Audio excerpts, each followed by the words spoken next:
Trinamool councillor বাড়িতে বোমা, এলাকায় আতঙ্ক। উত্তর 24 পরগনা জেলার বসিরহাট পৌরসভার 8 নম্বর ওয়ার্ডের তৃণমূল কাউন্সিলর অসিত মজুমদারের বাড়িতে রাতের অন্ধকারে কে বা কারা বোমা মারে। আতঙ্কগ্রস্ত হয়ে পড়ে পরিবারের সকলে। ঘটনাস্থলে উপস্থিত হয় বসিরহাট থানার পুলিশ। নমুনা সংগ্রহ করে নিয়ে যান এবং বোমের পরিত্যক্ত জিনিস তারা উদ্ধার করে নিয়ে যায়। পাশাপাশি তৃণমূলের নেতৃত্ব এবং বসিরহাট দক্ষিণের বিধায়ক আসে ঘটনাস্থলে। তবে দলের পক্ষ থেকে দোষীদের উপযুক্ত শাস্তির দাবি করছে। বোমা মারার ঘটনায় বিরোধী দলের ষড়যন্ত্র নাকি নিজের দলের অন্তর্দ্বন্দ্ব, সে বিষয়ে পরিষ্কারভাবে মুখ খুলতে নারাজ নেতৃত্ব।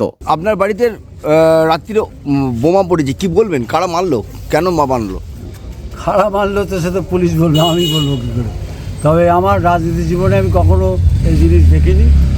বসিরহাটের এই কালচার ছিল না। যারা করছে পুলিশ নিশ্চিত জানে এবং জানবার না। আমি তো দাবি করবো যে বিচার চাই। আচ্ছা, বসিরহাটের মানুষের কোনো নিরাপত্তা নেই বলে আমার মনে হয়, কারণ আমরা জনপ্রতিনিধি, আমাদেরই নেই নিরাপত্তা, তার মানুষের কি নিরাপত্তা আছে? কি হলো কি হঠাৎ করে? আপনি তো বাড়িতে, আমি তো ঘরের মধ্যে লোকজন ছিল, তারা চলে গেল, আমি সবে মাত্র কাগজপত্র যাবো সেই সব কিছুই যাই না কি এর কোন ঘটনা। আচ্ছা, আপনি অভিযোগ করেছেন থানায়? করবো দাদা, আজকে বসিরহাট পৌরসভার 8 নম্বর ওয়ার্ডের কাউন্সিলর অসিত মজুমদারের বাড়িতে বোমা পড়েছে, কি হয়েছে ঘটনাটা? ঘটনা বলতে অসিতবাবু তো একটু যেহেতু মানে সকাল সকাল ঢুকে যান, বাড়িতে আত্মীয় স্বজন এসছে, উনি সকাল সকালই ঢুকে গিয়েছিলেন। হঠাৎ দেখা যাচ্ছে যে মানে আমরা এসে যেটা দেখলাম, এবং প্রশাসনের লোকজনও এসছে, এখানে প্রশাসনের অনেকেই এসছেন, আইসিআই নিজে এসছে।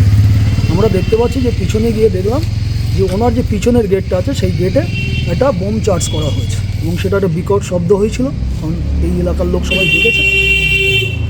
আমরা মনে করি এটা দুষ্কৃতীরই কাজ, এবং আমরা প্রশাসনের কাছে দাবি রাখবো এবং সাধারণ মানুষের কাছে দাবি রাখবো যে এই ধরনের ঘটনা বসিরহাটে, কারণ আপনারা জানেন যে অসিতবাবু হচ্ছে একটা মিথ বসিরহাটের, যার হাত দিয়ে আমাদের মতো প্রচুর ছেলে তৈরি হয়েছে এবং রাজনীতির একটা পীঠস্থান আমরা বলতে পারি। সেই অসিতবাবুর বাড়িতে যদি এই জিনিস হয়, তাহলে দুষ্কৃতীরা আগামী দিনে আর কারুর বাড়ি যে করবে না, এর কোনো গ্যারান্টি থাকতে পারে না। কারণ এই আমার যতদূর দেখা, অসিতবাবু দীর্ঘ আমাদের লাইফে আমরা 50 বছর দেখছি তাকে রাজনীতি করতে, এবং 8 বারের তিনি হচ্ছে এখানকার জনপ্রতিনিধি, এবং তার পরিবারের একাধিক লোক ছিল, কারণ তার ওয়াইফ ছিলেন হচ্ছে আমাদের পৌরসভার পৌরপ্রধানা, অসিতবাবুও ছিলেন এখানকার প্রধান, এবং অসিতবাবুর বাবাও ছিলেন এখানকার প্রধান। স্বাভাবিকভাবেই আমরা মনে করি যে যেই বা যারাই করে থাক, ক্রিমিনালের কোনো ধর্ম হতে পারে না, ক্রিমিনালের কোনো জাত হতে পারে না, ক্রিমিনালের কোনো রকম রং হতে পারে না। তাই অবিলম্বে ক্রিমিনালদের অ্যারেস্ট করা হোক, এই দাবি আমরা রাখছি। আচ্ছা, বলছি যে এটা কারা করতে, কোনো বিরোধী দলের এই ঘটনা ঘটিয়েছে নাকি আপনাদের দলের অন্তর্দ্বন্দ্বের? এটা দেখুন, এটা তো এখন এটা তদন্ত সাপেক্ষের ব্যাপার। প্রশাসন এসছে, প্রশাসনের বহু মানুষ এসছেন, কারণ এখানে বসিরহাট থানার ম্যাক্সিমাম অফিসাররা এখানে চলে এসছে, তারা তদন্ত করছে। তারা অলরেডি, কারণ আমরা দেখতে পাচ্ছি যে বোমটা যেরকম দরজার পিছনে মারা হয়েছে, পিছনের দরজায় মারা হয়েছে, পিছনের গেটে মারা হয়েছে, বোমটাও একটা বাগানের অন্ধকারে বাঁধা হয়েছে, তার প্রুভমেন্টও প্রশাসন পেয়ে গেছে। আশা করি সেই প্রুভমেন্টের ভিত্তিতে করবে। যদি কেউ আমাদের জড়িয়েও থাকে, আমরা মনে করি এটা নিন্দনীয় এবং অবিলম্বে তাদের অ্যারেস্ট করা হবে।